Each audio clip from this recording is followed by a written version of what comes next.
देखो ये सब्जेक्ट है हमारा आरसीसी, जो कि सिविल सेकेंड ईयर के लिए है, ठीक है। अब आरसीसी को क्या सब्जेक्ट का नाम जो है, पहले आप इसको जान लीजिए आरसीसी क्या है। आरसीसी को DO आरसीसी या DORCT भी बोलते हैं, जिसका मतलब है डिजाइन ऑफ reinforcement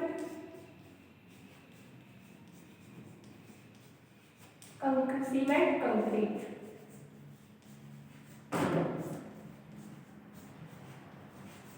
या इसको डिजाइन ऑफ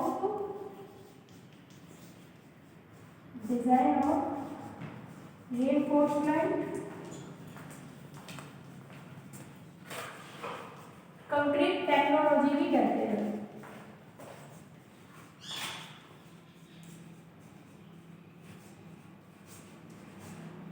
आपके सब्जेक्ट में किसी भी नाम से हो सकती है, DORCC, DORCT, RCC या फिर RCC, सब बात एक ही है, ठीक है। मतलब कि प्रबलित कंक्रीट का अभिकल्पन हिंदी में। तो ये सब एक ही सब्जेक्ट है, DORCC, RCT, जिसकी फुल फॉर्म है design of reinforcement cement concrete, ठीक। अब इसकी जरूरत क्यों है, ये क्या है, सब्जेक्ट क्या है। तो देखो हमारे सिविल डिपार्टमेंट में क्या है, हर चीज का मॉडर्नाइजेशन होता है, तो सिविल डिपार्टमेंट में भी मॉडर्नाइजेशन हुआ।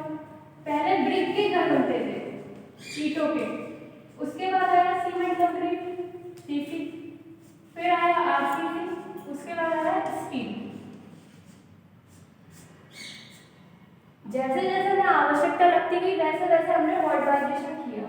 हमें लगा पहले ईंटों के घर बनते थे, ईंटों के घरों को हमें लगा कमजोर होते हैं, तो हमने अपना मॉडर्नाइजेशन किया, सीमेंट कंक्रीट के घर बनाने स्टार्ट कर दिए, जिसके सीमेंट कंक्रीट के।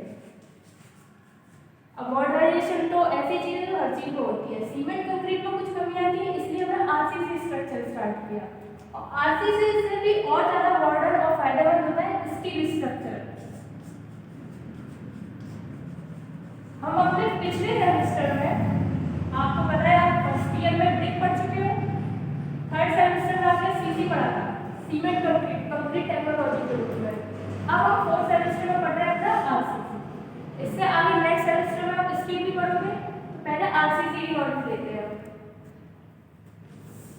ब्रिक का यूज कहाँ होता है, बिल्डिंगों में, घर की दीवारों में, बिल्डिंग कुछ भी चीज में। सीमेंट कंक्रीट में क्या है, फ्लोर बनते हैं, फर्श, सीमेंट कंक्रीट के फर्श, सड़कें भी बनती हैं सीमेंट कंक्रीट की।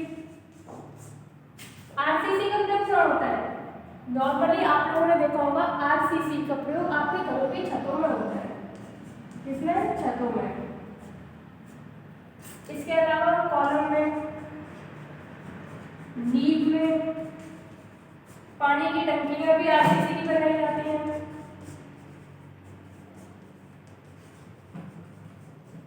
ये सब चीजें हमारी आरसीसी की बनी होती है। और स्टील स्ट्रक्चर के बारे में बता देते हैं, स्टील स्ट्रक्चर का प्रयोग किसमें होता है, तो आपने रेलवे के पुल देखे होंगे, रेलवे के पुल या फिर रेलवे के जो ट्रस होते हैं, छत होते हैं, उनको बोलते हैं ट्रस।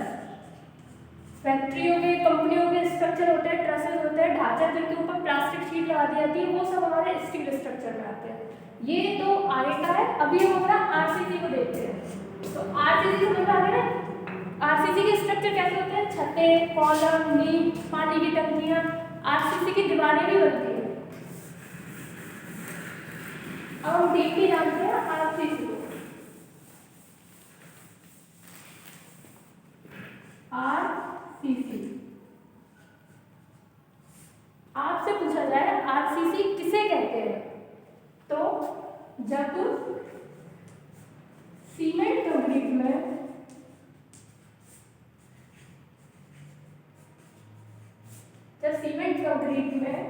प्रबलन, इसको इंग्लिश में बोलते हैं रेनफोर्समेंट या फिर इस्पात। प्रबलन या आपकी शुद्ध नॉलेज में इसको बोलते हैं इस्पात। इस्पात लोहे की छड़ें, बार जो होती है वो होता है। सीमेंट कंक्रीट में इस्पात का प्रयोग किया जाता है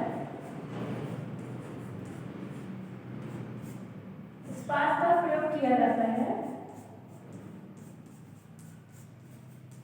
तो ऐसे मिश्रण को, ऐसे कंपोजिट सेक्शन को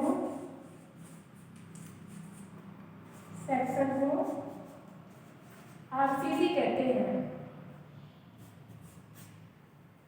आरसीसी कहते हैं।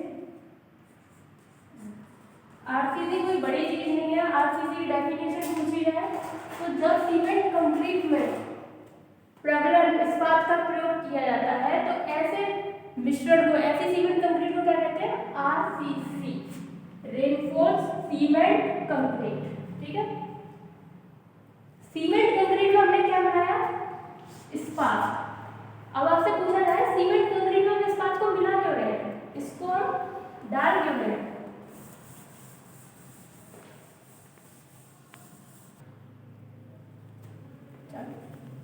सीमेंट कंक्रीट में इस्पात को मिलाया जाता है तो उसे हम आरसीसी कहते हैं, पर हम सीमेंट कंक्रीट में इस्पात को मिला क्यों रहे हैं?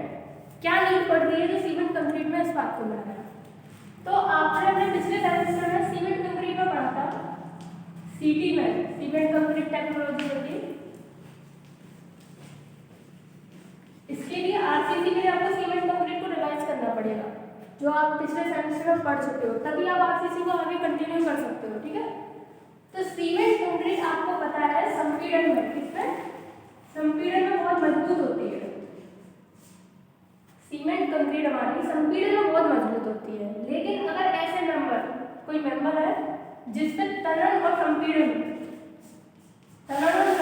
दोनों बल कार्य कर रहे हैं, तो उस दोनों बलों को सहन करने के लिए हमें अपनी सीमेंट कंक्रीट में क्या मिलाना पड़ता है? रेनफोर्समेंट।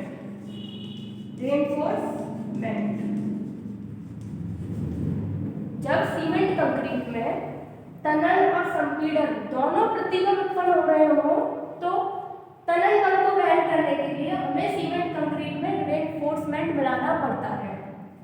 क्यों? संपीड़न को तो सीमेंट कंक्रीट ही सहन कर रहा है, सीमेंट कंक्रीट की संपीड़न सामर्थ्य बहुत अधिक होती है, लेकिन तनन सामर्थ्य उसकी नहीं होती। इस तनन सामर्थ्य को सहन करने के लिए हमारी चाहे बीम है, कोई दीवार है, कोई छत है, अगर उस पर तनन बल आ रहा है तो उस तनन बल को सहन करने के लिए क्या मिला रहा है? रेनफोर्समेंट।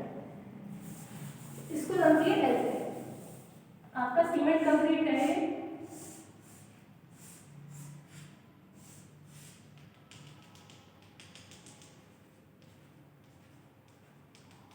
ये सीमेंट कंक्रीट का एक ट्यूब है। अगर इसको हम किसी मशीन की सहायता से कंप्रेस करते हैं, क्या करते हैं? कंप्रेस। हमने इसको दबाया, ये क्या है? कंप्रेशन हो रहा है, संपीड़न।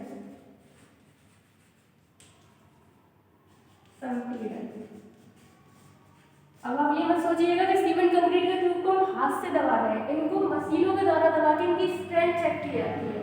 तो जब इस सीमेंट कंक्रीट के ट्यूब को हम मशीन द्वारा दबा के इसकी स्ट्रेंथ चेक करेंगे कि ये कितनी सामर्थ्य पर टूट जाएगा। तो सीमेंट कंक्रीट क्या है? एक ठोस है, कोई चीज दबती कब है? जैसे रबड़ होती है, क्यों दबती है? क्योंकि उसके अंदर वॉइड्स होते हैं, खाली स्थान होता है। तो जब ठोस कण होते हैं वो खाली स्थान को घेर लेते हैं, लेकिन सीमेंट कंक्रीट खुद में एक ठोस है, तो ये क्या होता है? दबती नहीं है। इसलिए हम कहते हैं कि सीमेंट कंक्रीट की सामर्थ्य अधिक होती है। सीमेंट कंक्रीट की संपीड़न सामर्थ्य अधिक होती है, अधिक होती है, क्योंकि सीमेंट कंक्रीट को कोई ठोस कण है, सीमेंट कंक्रीट है, उसको आप दबा नहीं सकते। अब यहीं पर हम है सीमेंट कंक्रीट में हम तनाव बल उत्पन्न कर रहे हैं। क्या उत्पन्न कर रहे हैं? तनाव बल।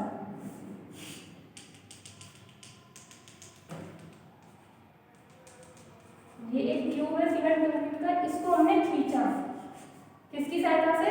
मशीन की सहायता से। ये है तनाव, तनाव, खिंचाव, टेंशन, बात एक ही है। ठीक है, इसको तनाव भी बोल सकते हो, तनन भी बोल सकते हो, टेंशन भी, सब एक ही चीज है। तो जब सीमेंट कंक्रीट के इस ट्यूब को हम खींचेंगे तो इसके पॉइंट्स अलग अलग तो हो सकते हैं ना, पास नहीं आ सकते थे क्योंकि इसमें जगह नहीं थी, पर अब तो वो खींच सकते हैं, तो क्या होगा, इसमें क्रैक पड़ जाएगा, क्या आ जाएगी, दरार। और हमारा जो सीमेंट कंक्रीट का पिंड है वो तनाव में टूट जाएगा। इस दरार को रोकने के लिए, क्योंकि संपीड़न तो ये परिपूर्ण है, संपीड़न में से कोई दिक्कत नहीं है, लेकिन इस तनाव को रोकने के लिए हमने क्या किया, इसमें लोहे की सरियाएं डाल दी, लोहे की सरियाएं डाल दी। अब ये ब्लॉक टूटेगा क्या, नहीं टूटेगा, क्यों, क्योंकि एक लोहे की सरिया ने इसको एक कर दिया, रोक लिया। तो रीइंफोर्समेंट का काम क्या है, इस ब्लॉक को टूटने ना देना, इसमें दरार ना होने देना, ठीक है।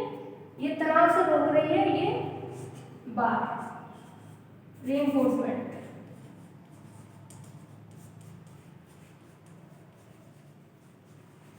अब इसको रोकने का कॉन्सेप्ट क्या है, ये जो आपकी लोहे की सरिया होती है,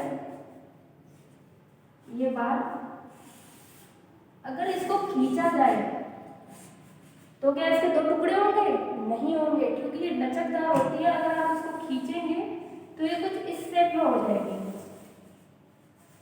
आपकी जो स्टील है वो फ्लेक्सिबल की तरह काम करती है। अगर आप इस सरिया को खींचेंगे तो ये इसी में टेंशन होती रहेगी इस तरीके से, और बाद में जब ये फोर्स हट जाएगा तो ये अपनी नॉर्मल स्थिति में वापस आ जाएगी। इसका मतलब हमारा स्टील जो है वो एक इलास्टिसिटी मेंबर की तरह वर्क करता है, ठीक है। अगर बार में टेंशन आता है तो इसकी टेंशन स्ट्रेंथ इतनी ज़्यादा होती है कि फ्लेक्सिबल हो जाती है, और बार में टेंशन हटने के बाद पुनः अपनी स्थिति में वापस आ जाती है। देखो रीइंफोर्समेंट का सबसे ज़्यादा आप लोकल एरिया में देखते हो, अपनी नजरों में देखते हो, सबसे ज़्यादा प्रयोग का होता है घरों की छत में। तो आप घर की छत के एग्जाम्पल से समझ सकते हैं।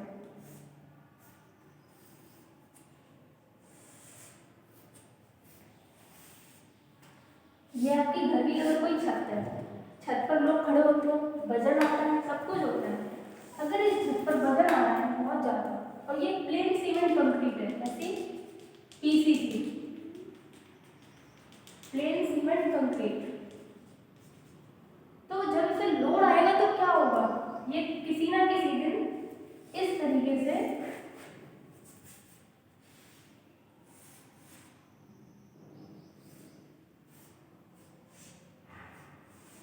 दो हिस्सों में टूट जाएगी।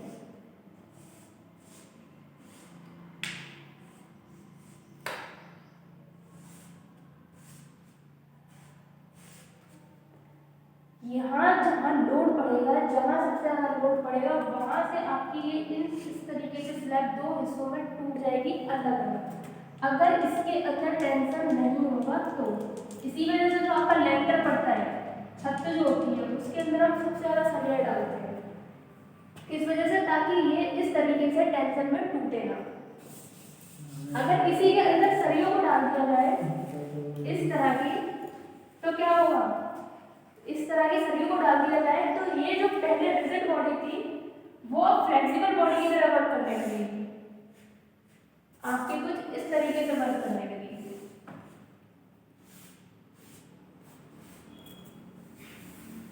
मतलब कि आपने छत को देखा है ठोस होती है, लेकिन एक्चुअल में सरिया डालने के बाद वो छत ठोस नहीं रहती है, वो फ्लेक्सिबल की तरह, लचकदार मेंबर की तरह कार्य करती है। कैसे, फ्लेक्सिबल मेंबर की तरह।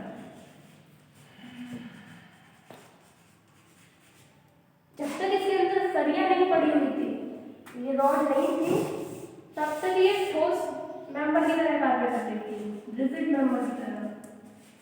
ठोस क्या होता है, ज्यादा लोड आने पर सीधे टुकड़ों में टूटता है, लेकिन वही इलास्टिक हो तो वो पहले तो क्या करेगी, खींचने की कोशिश करेगी, उस पर आने से पहले वो बता देगी कि हाँ उस पर लोड आ रहा है, इस तरीके से खींचकर। तो जब इसके अंदर रेनफोर्समेंट पड़ जाता है तो ये फ्लेक्सिबल की तरह वर्क करती है। अब आपको अपने रेनफोर्समेंट की इम्पोर्टेंस समझना है कि क्यों हम लोग आरसीसी को पढ़ रहे हैं और क्या रेनफोर्समेंट की सीमेंट कंक्रीट में नीड है। ओके, देखो अब हम जानते हैं कुछ merits and demerits of RCC. Merits and demerits of RCC.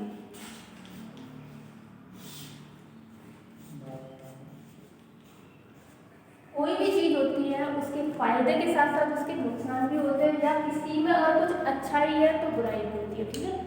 RCC के लाभ और हानि। तो सबसे पहले हम इसकी मेरिट्स जानते हैं, इसके लाभ। इसमें क्या क्या अच्छाइयाँ हैं। तो देखो पहली चीज, आरसीसी स्ट्रक्चर का प्रयोग क्यों करते हैं, इसका लाभ क्या है।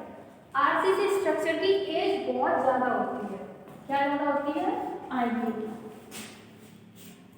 आरसीसी स्लैब को एक बार लाइफ में बना दो, उसके बाद आपको उसको बनाने की जरूरत नहीं है। उसकी एज इतनी है कि वो काफी सालों तक चलता रहता है। ठीक है, तो इसका पहला लाभ है, इसकी एज बहुत ज्यादा होती है। दूसरा है ये अग्नि प्रतिरोधी, अग्नि प्रतिरोधी व सीलन रोधी होते हैं। क्या होते हैं, सीलन रोधी। अगर आपके घर में आरसीसी की छत या दीवार है तो उसमें आग नहीं लग सकती। अग्नि प्रतिरोधी होते हैं, उनके अंदर आग नहीं लगती है और वो इतने ठोस होते हैं कि उनके अंदर से सीलन नहीं आती है। तो ये जो आरसीसी स्ट्रक्चर होते हैं वो आपके अग्नि प्रतिरोधी और सीलन रोधी होते हैं। ठीक है, तीसरा होता है आपका आरसीसी स्ट्रक्चर है, आप उसको किसी भी शेप में बना सकते हो, किसी भी आकृति में ढाला जा सकता है, किसी भी आकृति में ढाला जा सकता है।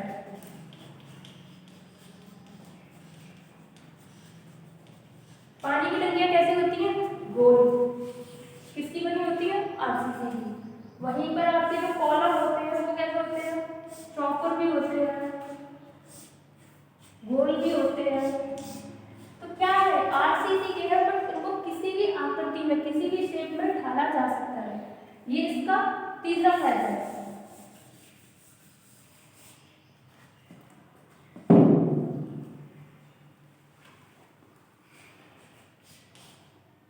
चौथा क्या होता है, नॉर्मली ये सस्ते पड़ते हैं। मतलब कि सस्ते का मतलब है इकोनॉमिकल होते हैं और इनको बनाने में ज़्यादा कठिनाई नहीं आती, बनाने में ज़्यादा कठिनाई नहीं होती, आसानी से बन जाते हैं।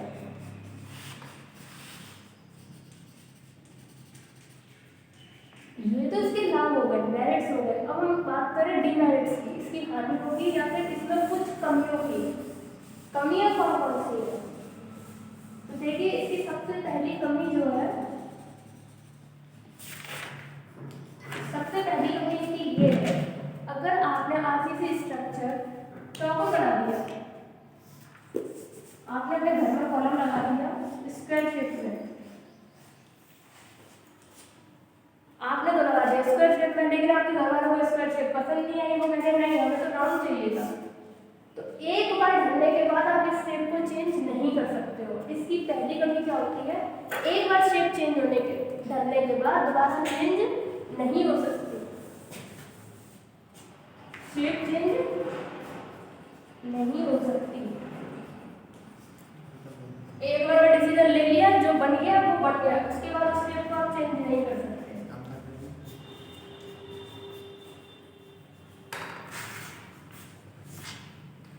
दूसरा, जब आरसीसी स्ट्रक्चर आपकी एज पूरी हो गई, आप उसको तोड़वाना चाह रहे हैं, तो उसका जो कवाड़ मूल्य होता है, कवाड़ मूल्य शून्य होता है, शून्य होता है। आपका ईंट का घर था, तो ईंट के घर को क्या हमने तोड़ा, ईंटों को बेच दिया दोबारा से, उसके अंदर लोहे का था सामान, लकड़ी थी, वो भी आप बेच सकते हो, मतलब कि उसके कवाड़ मूल्य निकल सकती है। लेकिन अगर आरसीसी का स्ट्रक्चर है, आरसीसी की दीवार का क्या निकलेगा, बुरादा निकलेगा। तो इसका एक हानि ये है, कमी, कि इसके यूज के बाद अगर आप इसको तोड़ते हैं तो इसमें से आपको कोई कवाड़ मूल्य नहीं मिलेगा। ठीक है, सिर्फ वेस्ट ही वेस्ट मिलता है, आप उसको बेच नहीं सकते हो। बाकी ईंटों के घरों को या फिर लकड़ी का है, कुछ भी सामान स्टील का है, उनको आप बेच सकते हो, आपके पैसे आपको मिल जाएंगे। तीसरी इसकी कमी है, इसके लिए आपको कुशल कारीगरों की आवश्यकता होती है, कुशल कारीगरों की आवश्यकता होती है। किसी को भी उठा के कोई भी आरसीसी स्ट्रक्चर नहीं बना सकता, कम से कम आपको ऐसी लेबर की आवश्यकता है जिसको ये पता हो कि हमारी छड़ को हमें इतने पर बैंड करना है, इतनी छड़ें डालनी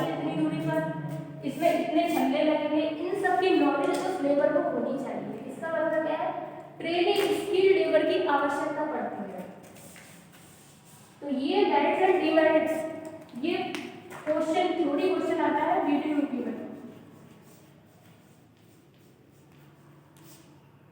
आपको एक क्वेश्चन मिल जाएगा, एक theory question, merits and demerits of RCC structure, अगर आरसीसी का भी मिल सकता है। तो ये थ्योरी क्लियर है। ये अब हम नेक्स्ट टॉपिक पढ़ते हैं, टाइप्स ऑफ रेनफोर्समेंट। हमारा प्रबलन कितने प्रकार का होता है, प्रबलन के प्रकार कितने टाइप से हम अपने प्रबलन को बोल सकते हैं, ठीक है। तो प्रबलन होता है, एक होता है माइल्ड स्टील, माइल्ड स्टील, इसे बोलते हैं ब्रज इस्पात, ब्रज इस्पात। दूसरा होता है आपका HYS स्टील, इसको बोलते हैं उच्च भरावा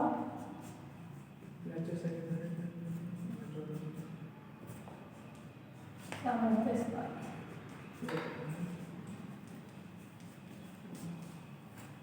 तीसरा आपका होता है TMT बार्स, TMT बार्स। आपको आपका जो इस्पात है मार्केट में भी इन्हीं तीन नामों से मिलेगा, mild steel, HYS steel and TMT bars. अब माइल्ड स्टील में क्या होता है, आपका बार आता है Fe250, या तो आप इसको Fe250 बोल सकते हो या माइल्ड स्टील बोल सकते हो, बात एक ही है। माइल्ड स्टील का Fe250 टाइप है। HYSD में होता है आपका Fe415 और Fe500, ये होता है आपका HYSD में। और TMT बार्स में होता है आपका Fe550 और Fe600। अब ये चीज है क्या, Fe250, Fe415, 500, 550। तो सीमेंट कंक्रीट में आपने एक चीज पढ़ी थी,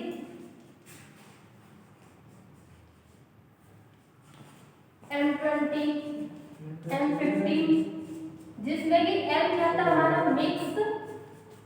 ये बोल इनके पहचानने का तरीका होता है, नाम होता है, उनकी स्ट्रेंथ से पहचानते हैं। सीमेंट कंक्रीट में हमने M20 पढ़ी थी, M फॉर मिक्स, एंड 20 क्या थी उस कंक्रीट की सामर्थ्य स्ट्रेंथ, या फिर इसको हम क्या कहते हैं ग्रेड। इसी तरीके से Fe250 क्या है, Fe250 क्या है, Fe इक्वल टू है फेरस, फेरस बोलते हैं इस्पात को। और इनके पीछे जो 250, 415, 500, 550 है, ये सब है आपकी ग्रेड। मतलब कि ये आपके स्टील के ग्रेड को दिखा रहे हैं कि आपकी स्टील कौन सी ग्रेड की है, 250, 415, 500 ये सब, ठीक है। Fe फेरस और 250 है इसमें ग्रेड, सेम सीमेंट कंक्रीट की तरह, जैसे हमने सीमेंट कंक्रीट में पढ़ा होगा। अब एक एक करके जान लेते हैं माइल्ड स्टील क्या होती है। माइल्ड स्टील Fe250 के रूप में मार्केट में मिलती है। ये माइल्ड स्टील का मतलब है जो आपकी प्लेन बार होती है, एकदम गोल बार, प्लेन वाली, इनको बोलते हैं माइल्ड स्टील, प्लेन बार। इनमें क्या होता है, कार्बन तो बहुत अधिक मात्रा में मिलता है, कार्बन इनका लो होता है।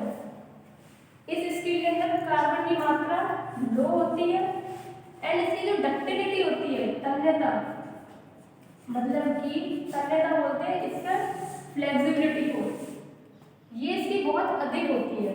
कैसी होती है, अधिक।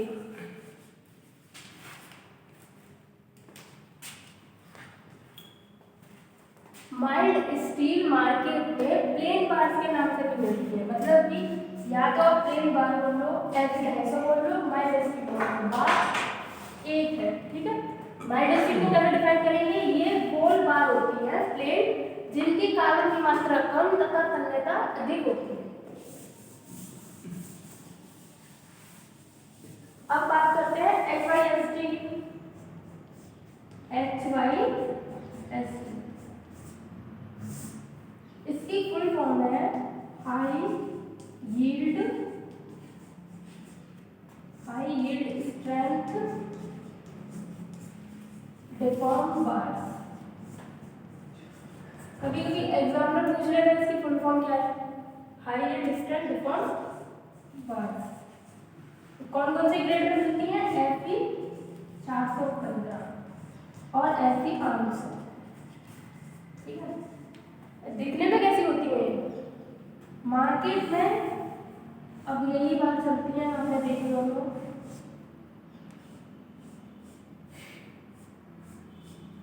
जिनके अंदर एथल होती है।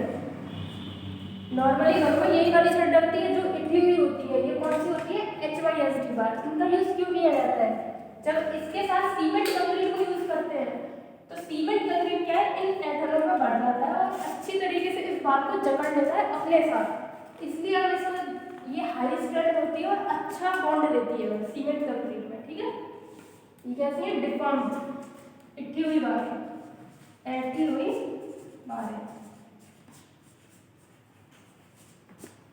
बार मतलब थर्ड। ओके, तो HYSD क्या है, हाई यील्ड स्ट्रेंथ डिफॉर्म बार, जो कि FE 415 और 500 की ग्रेड में मिलती है और उनकी शेप कैसी होती है, इस तरीके से इठी हुई। तो ये बात तो आप लोगों ने अपनी आंखों से देखी हुई है। अब थर्ड पर आते हैं TMT का। इसका तो एडवर्टाइजमेंट भी सुना होगा मार्केट में, TMT बार्स। इसको बोलते हैं थर्मो मैकेनिकली ट्रीटेड बार्स।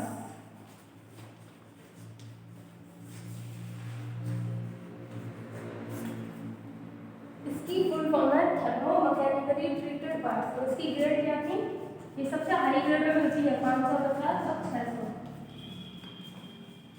इसमें ऐसा क्या है कि इसका मतलब क्या है कि ये स्ट्रेंथ है, इसकी स्ट्रेंथ और अधिक होगी। अब इसका क्या है,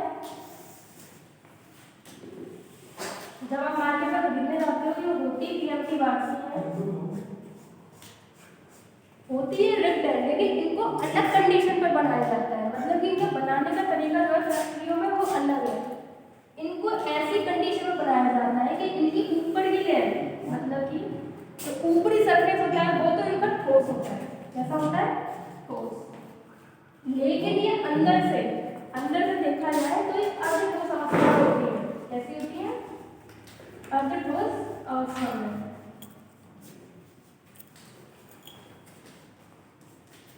इनको बहुत हाई टेम्परेचर पे गर्म करते हैं, गर्म करने के बाद क्या होता है, गर्म अवस्था में इनको ठंडे में पानी में डाल देते हैं, ठंडी को कूलिंग कर देते हैं। अब अचानक से कूलिंग करने से क्या होता है, बाहर का एरिया तो सॉलिड हो जाता है, ठंडा हो जाता है, लेकिन अंदर उसके अंदर हीट बचती है, जिसके कारण क्या है, वो अंदर अर्ध ठोस अवस्था में रह जाता है जो इसका मटेरियल होता है। इस वजह से इसकी जो फ्लेक्सिबिलिटी होती है HYSD से भी ज़्यादा होती है। क्यों, क्योंकि अंदर लिक्विडिटी है। ठीक है, तो ये कैसी है, थर्मो मैकेनिकली, इनका नाम क्या समझ रहा है, थर्मो मैकेनिकली ट्रीटेड बार, जिनको मैकेनिकली ट्रीट करके बनाया गया है। तो देखो हमने रेनफोर्समेंट जान लिया कि कितने टाइप का होता है रेनफोर्समेंट। अब इसकी मार्केट में डाया को कर लेते हैं, डाया और बार मतलब कि छड़ का व्यास। सिंपल सी नॉर्मल सी चीजें, ये आपको ही पता होगा कि मार्केट में जो छड़ें मिलती है वो किससे मिलती है, व्यास से, डाया से। अभी लंबाई से मिलती है क्या, लेंथ से कोई छड़ मार्केट में नहीं मिलती है, किससे मिलती है, डाया से। ठीक है, मतलब कि हम जो छड़ को जो डिनोट करते हैं, इसके शेप को या साइज को, कितने साइज की है, कितने साइज के लिए क्या बताते हैं, उसका व्यास। तो व्यास कितने टाइप का होता है, तो मार्केट में जो आपकी छड़ें उपलब्ध है वो 8 mm डाया से 40 mm डाया तक की छड़ें उपलब्ध है। मिस्त्री तो वैसे सूट में बताता है 1 फुट 2 फुट 3 फुट, लेकिन हम लोग अपने इंजीनियरिंग में इसको mm में ही डिनोट करते हैं, यहाँ सूट का कोई रोल नहीं है। ठीक है, 8 mm से 40 mm डाया तक की छड़ें होती हैं। अब आपको क्या लग रहा है 8 9 10 11 12 ऐसे होती है, नहीं, 8 10 12 16, 20, 25, 30, 40, ये इस साइज में होती है। 8, 9, 10, 11, 12, 13, 14, 15, 16 मत कीजिएगा। 8 एम से 40 एम के बीच में, इसका मतलब है ये साइज, जिसमें से 8 से 10 एम की छड़ें जो है, 8 एम और 10 एम की छड़ें छल्लों के व्यास में यूज की जाती है, छल्लों के रूप में। हर शेप का अलग अलग जगह यूज है। ये नहीं है कि 8 एम की छड़ को आप कहीं भी यूज कर दो। 8 एम की पतली है, इसका मतलब इसका यूज कहीं और होगा, तो इसका रूप किसमें होता है? छल्लों के रूप में। अब बात करें आपकी 12, 16 की, ये यूज होता है आपका ट्रांसवर्स रीइंफोर्समेंट। ट्रांसवर्स रीइंफोर्समेंट,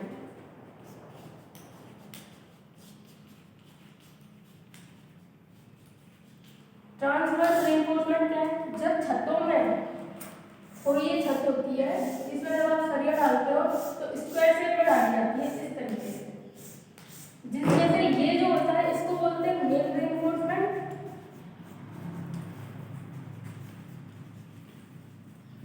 इस लंबे वाले को बोलते हैं ट्रांसवर्स रीइंफोर्समेंट। तो मेन वाली जो होती है वो अधिक डाया की होती है, ट्रांसवर्स वाली जो होती है वो कम डाया की डाली जाती है। तो 12, 16 एम की छड़ें जो है वो या तो एंकर बार के रूप में बीमों में ट्रांसवर्स रीइंफोर्समेंट के रूप में यूज की जाती है। बाकी की आपकी जो 20, 22, 25 जो भी होती है ये यूज की जाती है आपकी मेन रीइंफोर्समेंट में। मेन रीइंफोर्समेंट छतों में, बीम में, इन सब जगह। और ये जो है आपकी 40 एम तक की हायर वाली, ये यूज की जाती है जो पुलों की नींव जो होती है, बड़े बड़े कामों में यूज की जाती है। जो हाईवे के पुल होते हैं उनके बीच में बड़े बड़े जो कॉलम होते हैं, वहां पर 40 एम की मोटी मोटी जो सरिया होती है, ये होती है पुलों की नींवों के लिए, कॉलम के लिए, इन सब के लिए यूज की जाती है। ठीक है, हर डाया का अपनी जगह पे अलग अलग यूज है। देखो अब हमने टाइप्स जान लिया, रीइंफोर्समेंट कैसे मिलता है, तो अब हम इसको लगाना सीख लें। मार्केट में किस व्यास से मिल रहा था, किस तरीके का था, वो सब जान लिया। तो अब इसके लगाने के मेथड, मतलब कि डिजाइन के method of design of RCC.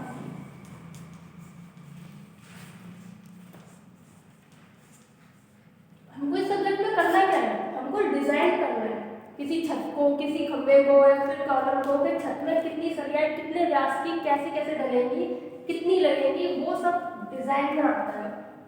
और वही चीज हमें करनी है। तो method of design of RCC, RCC को डिजाइन करने के 2 मेथड हैं। एक है आपका WSM, एक है आपका LSM। आप आरसीसी को इन 2 मेथडों के अलावा किसी और मेथड से नहीं डिजाइन कर सकते। हमें पहले ही आईएएस में 2 मेथड दिए हुए हैं डिजाइन करने के लिए। इसको बोलते हैं वर्किंग स्ट्रेस मेथड, कार्यकारी प्रतिबल विधि।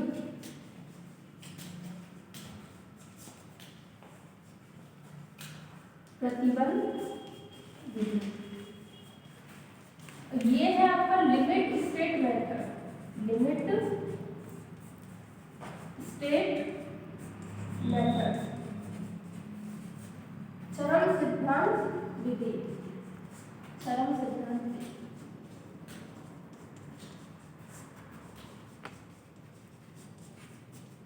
देखो पहले जो है सब कुछ मॉडर्नाइज होता है। ये एक ओल्ड मेथड, सबसे पहले यही मेथड आया था जिससे डिजाइन किया जाता था, लेकिन इसकी कमियों को देख के, कुछ खामियों को देख के इसको रिन्यूअल किया गया और इसको बना दिया गया LSM। ये न्यू मेथड है।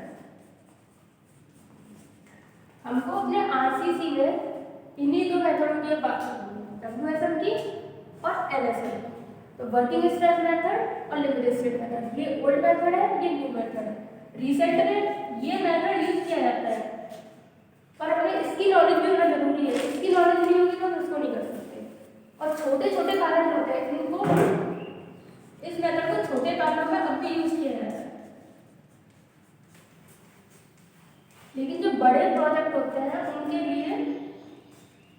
लिमिट स्टेट मेथड का प्रयोग किया जाता है। अब हम आ जाते हैं अपने इंट्रोडक्शन पर। क्या हमारा इंट्रोडक्शन क्या है, ठीक है। हमने ये तो जान लिया आरसीसी क्या है कैसे है। अब हम अपने सिलेबस की बात करते हैं कि हमें पढ़ना क्या है। आरसीसी में तो कहने को बहुत कुछ है, लेकिन हम अपना पॉइंट आउट करेंगे कि हमको पढ़ना क्या है। तो देखो ये इंट्रोडक्शन। अब हमारा अकॉर्डिंग डीडीयू की सिलेबस क्या है, ठीक है। सिलेबस अकॉर्डिंग डीडीयू की इंट्रोडक्शन अभी जो हमने किया आरसीसी का इंट्रोडक्शन, ठीक है। Introduction of WSM and LSM, इसके बाद हम करेंगे, हमें बनानी है अपनी डिजाइन करनी है। तो सिंगली डब्ल्यू और टी बीम को डिजाइन करना है। इनके प्रॉब्लम का बेसिक किसके ऊपर, डब्ल्यूएसएम के ऊपर। मतलब कि singly reinforced beam, doubly reinforced beam और टी बीम को डिजाइन करना और उनकी प्रॉब्लम्स को देखना है किसके अकॉर्डिंग, डब्ल्यूएसएम मेथड के अकॉर्डिंग। नेक्स्ट टॉपिक है हमारा design of singly reinforced beam, doubly reinforced beam और T beam by LSM. WSM के बाद हम किसके मेथड से देखेंगे, एलएसएम से। इसके बाद है डिजाइन ऑफ वन वे छत, मतलब कि वन वे छत और टू वे छत by LSM. Design of column by LSM. और लास्ट टॉपिक है प्री स्ट्रेस टॉपिक। ये छोटी टॉपिक है,